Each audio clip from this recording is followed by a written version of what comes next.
عمران خان کا شکریہ ادا کرنا چاہیے کہ انہوں نے اس قوم پر ایک احسان کیا اور بولنے کا ڈھنگ سکھایا، بولنے کا حوصلہ دیا. شعور عمران خان کا ہے نا، جس کی وجہ سے بھٹو اور ضیاء اکٹھے ہو کے بیٹھے ہیں. یہ شعور ہے نا، یہ شعور ہی ہے کہ جس کی وجہ سے قاتل اور مقتول اکٹھے ہیں، مشرق اور مغرب اکٹھے ہیں، شمال اور جنوب اکٹھے ہیں، آگ اور پانی اکٹھے ہیں. اور عمران خان کے سیاست میں آنے سے پہلے یقین کریں کوئی بولتے ہی نہیں تھا، بات ہی نہیں ہوتی تھی. مریم نواز صاحبہ، راجہ رنجیت سنگھ کے بعد سب سے لمبی گدی، چاچا جانی اوپر وزیر اعظم، باپ 3 مرتبہ کا وزیر اعظم، سب کچھ ایک کا پاسپورٹ منسوخ ہے، دوسرے کے پاس چارٹرڈ پلین ہے.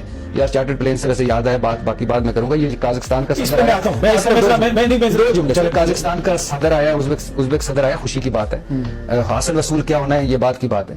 لیکن یار یہ ہم نے یہ کیا رسم بنا لی ہے کہ جو ہی ان کا طیارہ آتا ہے ہماری فضا میں، ہمارے طیارے ان کو گھیرے میں لے لیتے ہیں. وجہ ہم تیل ادھار کا لیتے ہیں. ابھی سعودی عرب کے پاؤں پڑے ہوئے ہیں کہ ہمارا تیل تھوڑا سا آگے کر دیں، وہ جو ادائیگیاں ہیں تیل ادھار کے. ہم شہباز شریف صاحب ان کی کابینہ ہمارے لیے کم ہے.